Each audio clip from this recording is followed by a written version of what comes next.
hated running my entire life, and after 12 years of actively avoiding it like the plague, I got back into it last year, and I'm actually going to be running my first ever half marathon next weekend, which I still can't believe I'm saying this out loud. And I'm not gonna lie to you, the past year has been a journey. I've learned a lot about running, myself, consistency, apps, and the gear that you might need, and I've actually learned that you only need about 1/10 of what the most popular running influencers tell you that you need. So if you're thinking about getting into running, or you are a beginner runner who already started their journey and want some honest advice on what to spend your money on and what is a waste of money, consider this your honest, no faff beginner's running gear guide from someone who still considers herself a absolute beginner and has spent quite a bit of money on things that she didn't need. But before we get into it, welcome back to my channel. In case we haven't met yet, my name is Hajni. Hi, hello, welcome. So nice to have you on my corner of the internet, and I post about fitness, fat loss, strength training, and hybrid training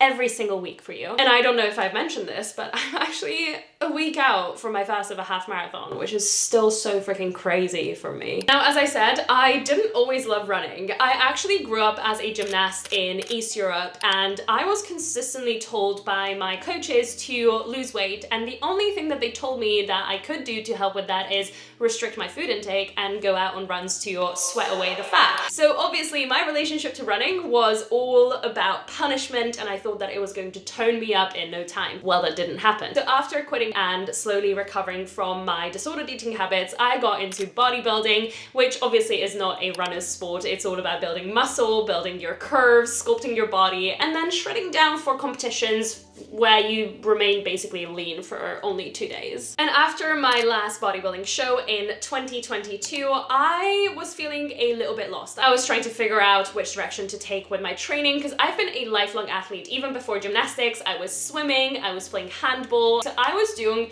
active things all the time. And I felt directionless. I didn't know what kind of training style I wanted to follow because bodybuilding just didn't have my heart anymore. So when I saw one of my friends competing in a hybrid event, which wasn't a High Rocks, it was actually an Athex Games, you can go back on my channel and watch the video of the game day, I thought this would be such an amazing thing for me to work towards with my boyfriend, who's an ex-weightlifter turned long distance runner. The only thing that I was missing was running. I knew that I could do high intensity circuit training stuff because I used to teach classes in the gym, and I used to be a gymnast, which was quite high intensity. I knew that I was strong. I knew how to squat, shoulder press, and deadlift, but I just haven't run in a very long time and was dreading the idea of it too. So after talking to my boyfriend and us deciding to register for our first Athex Games, I have decided to start running in May 2025. And honestly, as much as I was dreading it in the beginning, it actually has been a pretty amazing journey. So obviously since then, it's been a year. We've competed in 2 Athex Games and then started my half marathon prep for my first ever half marathon. And over the past year, I have invested a lot of money into this journey in terms of shoes, belts, sunglasses, apps, etc.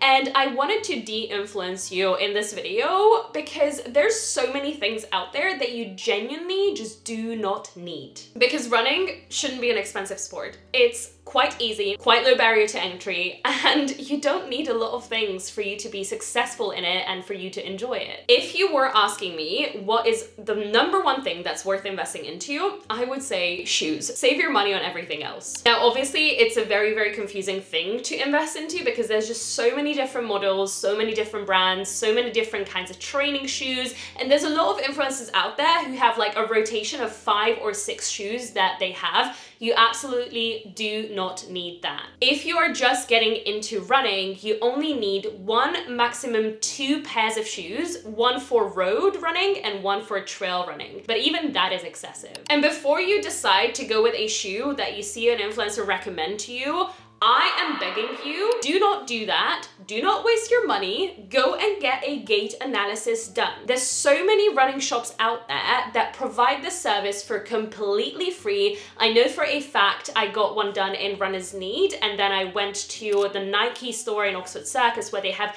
7 or 8 different like cameras analyzing your running style. Get a gait analysis done. It takes no longer than 10 to 15 minutes, and I promise you it's going to save you so many headaches. Because as much as I love a cute pair of running shoes, chances are that the one that you think you want are not what you actually need. And the most important thing in your running is to protect your feet and protect your joints so you can run for long without injury. Now, I personally got really lucky when it came to shoes because I've got a boyfriend who is an ex-weightlifter turned long distance runner, as I said, and he actually recommended me his first pair of running shoes that he keeps rebuying every time it runs out of miles, which were the Adidas Evo SLs, which are an absolutely amazing, very highly recommended shoe for any sort of runner. I have read several Reddit threads about it, and it generally worked absolutely wonderfully in the beginning. It feels like you're running on clouds. Like, I absolutely love it. And the only reason I decided to get my second pair of shoes after running in the Evo SL for months is because I started running during summer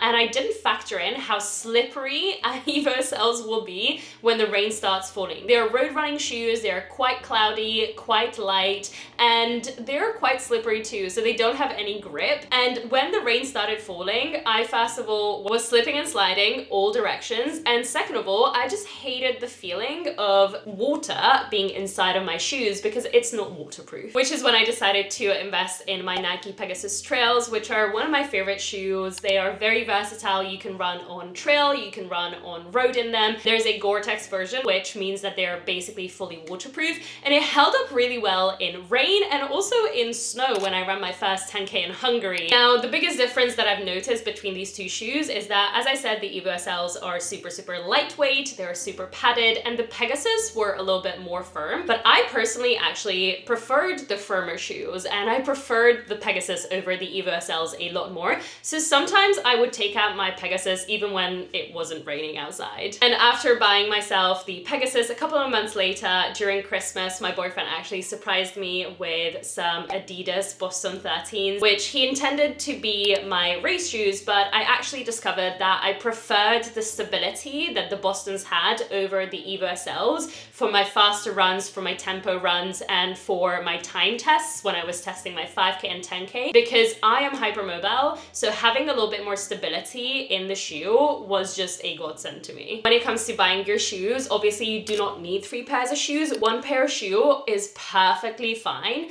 But if you aren't sure what to buy, again, go and get your gait analysis done. And second, you can also find a lot of online retailers where they give you a 30 to 90 day trial period where you can try out the shoes, and if you do not like them, if they do not agree with your body, you can send them right back. I think that's honestly one of the best ways to test out whether you like shoes or not. And there are also several running shops where they do community runs where you can test out different shoes. So I would definitely recommend before you invest into a certain pair of shoes to test them out for yourself, because what you like and what you think you might want to get for yourself might not be the one that you actually need. Which is exactly why when you're a beginner or you're just getting into running, I would not recommend buying a lot of different kinds of shoes. Stick to one shoe that you know is going to work, that has been tried and tested and reviewed by other individuals with similar gaits to you. And then when you've already been consistent with your runs, only then consider investing in another pair of shoe. But even then, think about whether you actually need it or not. And most importantly, you absolutely do not need a carbon plated shoe if you are a beginner or you've been running for less than a year, because they wear out fast, they're hella expensive, and you will not get any return on them if you are running at slower paces.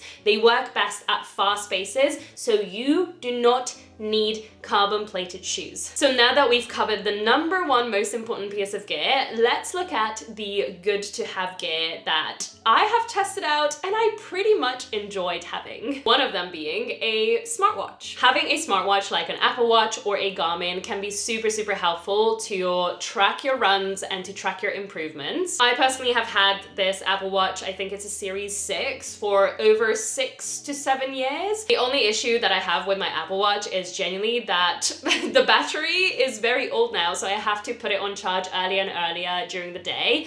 And also it has been tracking my distances very differently from, let's say, my partner's Garmin, but it is still super, super useful to track my runs with, so I can see how I'm improving and how I'm performing throughout my runs, and most importantly, so I can see my heart rate data, because I run based off of heart rate. Now, you don't need anything expensive. You don't necessarily need the most modern Garmin or the newest Apple Watch. You don't necessarily need the most fancy Fitbit. You don't need a heart rate belt. Like, you absolutely do not need that when you're a beginner. You just need something that is going to show you your paces, consistently measuring your paces with the same watch and measuring your heart rate, because when your heart rate is in zone 2 for your run, that is when you're going to know that you're running at an easy pace. And most of your training should be done at an easy pace anyways, because that is what builds your running engine, aka your running fitness. So the slower you run in the beginning, the further you will go and the faster you will get over time. Talking about recording your runs, your paces, and your heart rate, I have personally decided to invest in a Strava subscription just because I wanted to use the map feature, because my Apple Watch doesn't necessarily track the distance as well. So I wanted to be able to plan out my runs, and I wanted to be able to see my training load, because I'm not just running, I'm also lifting at the same time, so I need to balance my training load well.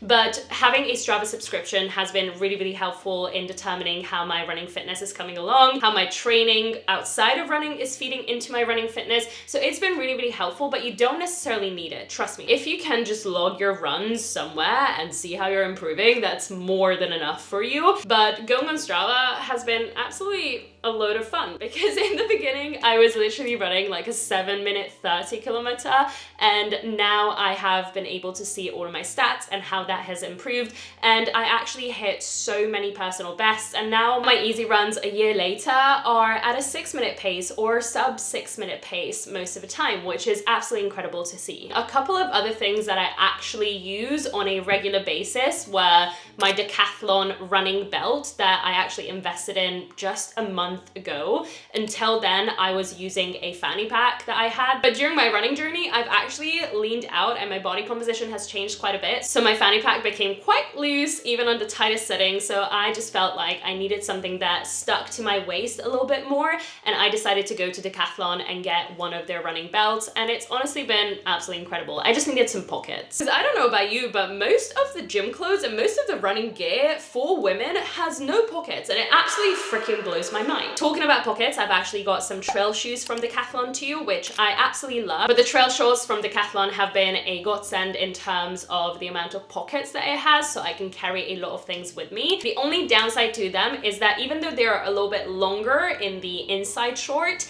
they still don't have the silicone lining around the thigh, so it still rides up on my thighs. So I'm not really happy about that, but this is, I feel like, personal to me or any other girlies who have thicker thighs or a little bit more narrow set hips. When it comes to running, you might need to run in cycling shorts or trail shorts just to prevent chafing from happening. Or if you're happy for your thighs to rub together, you can also get some Body Glide. You just rub it on your thighs or wherever you might experience some chafing before your run, lather yourself up, and then you're good to go for a good 10-20 kilometers even. On the list of things that I use that I feel like for me were worth it to get and are also great to have but not necessities, I also got myself a pair of sunglasses for running from Amazon. It was literally 20 quid. The reason why I got them actually is because I was looking at running sunglasses and they all cost like 70-80 quid, and I just couldn't be asked to spend that much on sunglasses when I already am wearing glasses and I have to get a new pair soon. So I just didn't want to spend a lot of money on sunglasses, and I still got UV protection sunglasses from Amazon that look cute, that work well, and that protect my eyes, especially because I'm very light sensitive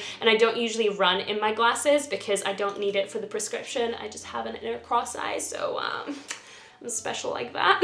Call me cheap or whatever, I don't care. I just wanted to solve my problem with a cheap option first to test out if I'm actually going to use the thing, and if I use it enough, I can justify it with girl maths to buy the more expensive one. Same thing happened with my running vest. We were one day just shopping in Aldi and we found a running vest in Aldi that was very similar to my partner's Decathlon one, and we decided to get it, and it only cost us £5 with a camel, is it called a camel? A water tank that you can insert into the running backpack. You know, you don't need the most expensive, most trendy thing. Even with like the running vest, if you invest in one, I highly recommend getting one that has a backpack compartment, that has a lot of pockets, because you don't necessarily just want to have the ones in the front, you also want to have storage in the back in case you run into the city or spend a little bit more time outside after your run and you don't just run from home back to home in a loop. You can carry a lot more things with you, like a change of clothes, maybe a pair of leggings in case you would get cold afterwards, or maybe a light jumper just to layer up. And now that we've got the good to have gear out of the way, let's talk about the things that you absolutely do not need. You do not need the newest running kit. First,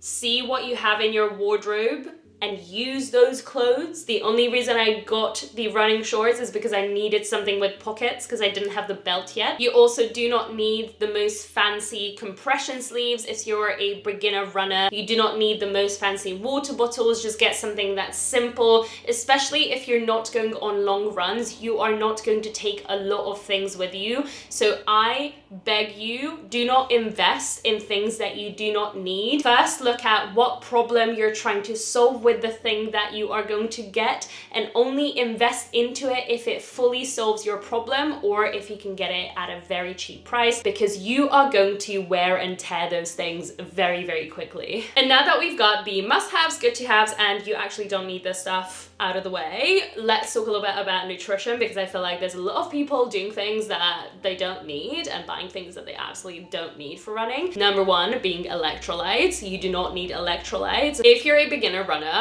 who doesn't run in an extremely hot environment, who doesn't sweat a lot, and who doesn't run for more than an hour for her runs, you do not need electrolytes. As much as I know that they're trendy and everyone's telling you that for you to be fully hydrated you need electrolytes, there is a 99.9% chance that you absolutely do not need electrolytes, because you're having salt in your food anyways. Unless you're drinking like 4 liters plus of water every single day, or have a electrolyte deficiency, or are sweating a lot, you do not need electrolytes. It's more than enough for you to put a little bit of lemon juice and a little pinch of Himalayan pink salt into your water and you're going to be good to go. But even that you do not need. Normal water is gonna be perfectly fine. Now, if you cramp up very easily, if you have an electrolyte deficiency, if you're drinking a lot of water during the day, if you're sweating a lot, and if your workouts, running workouts, are longer than an hour and you're super sweaty, then definitely use electrolytes to your liking. And then the second things that you probably don't need if you are a beginner is buying gels. You can very easily fuel your session with a large meal that is complex carb heavy, has moderate amounts of fat and a little bit of protein about 2 hours before your run, and then maybe have a light snack like a squares bar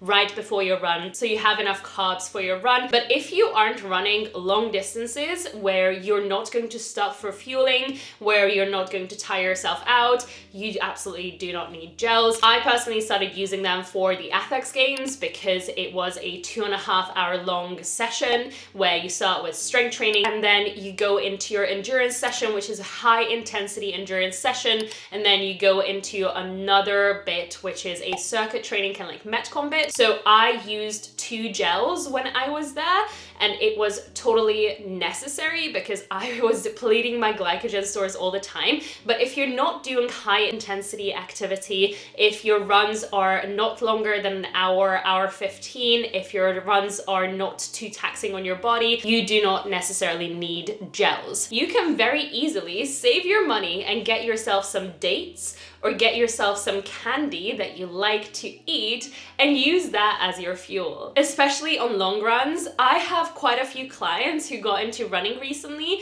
who have done incredible distances. Some of them are triathletes, half marathon runners at this point, hybrid athletes, and they don't like their gels. Their body just can't digest them because gels can give you really bad diarrhea and like stomach aches. So most of them actually just prefer to go with candy and then take a little bit of salt with themselves themselves or a banana to have while they are out running the long distance, so you don't actually have to spend your money on gels at all. So instead of spending a lot of money on buying yourself gels, first ask yourself, do I actually need this? Can I fuel my runs differently? And is it actually going to agree with my stomach? Because when it comes to nutrition and running, the most important thing for you to remember is that your muscle stores glycogen, and that is what you want to kind of like feed into with your meal before your run. And then if you are running for a long time, your body is going to deplete that glycogen store, and it's going to pick up all of the glucose in your blood, so all of the blood sugar, for energy while you are running. So if you fuel your runs properly with your pre-run meal and maybe have a little bit of a snack, if your run is shorter than a 10K, you're not going to need extra fuel. Now, if it is longer,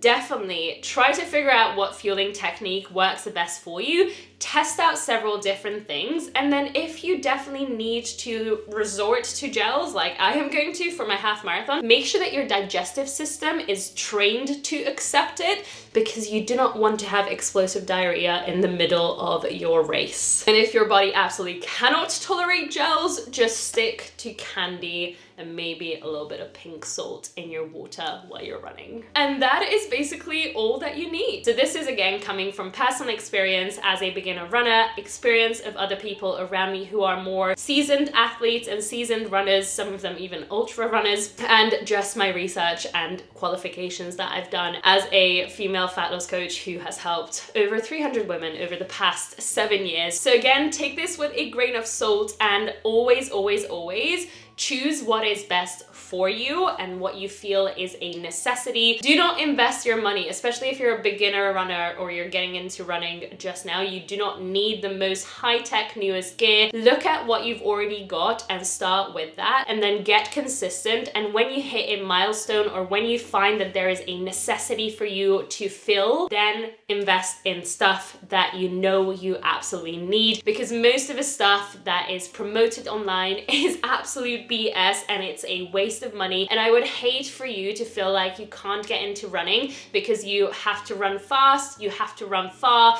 you have to have the most newest workout clothes from the most highest end running brand. You do not need that. A simple pair of shoes that fits your body and your gait needs, a pair of leggings or shorts, sports bra, and a top or a random t-shirt that you have lying in the back of your closet is more than enough. If you have a smartwatch already, do not get a new one. Just get cracking on with it and enjoy the journey, because that is the most important part of it. Enjoy the journey, run slower than you think you need to run, and you're going to get faster in no time. If you haven't yet, make sure that you hit that subscribe button, because I'm going to be sharing more tips and tricks on running, hybrid training, fat loss, body recomposition, and my own journey to my next race after my first half marathon. So click that subscribe button, like this video if you found it helpful. If you have any questions as a beginner runner, or if you're a more advanced runner, comment any of your top tips and top gear recommendations in the comments below, because I would love to hear about them. And with that, I'm going to wrap this up here. Thank you so much for watching again, and I'll catch you later. Bye!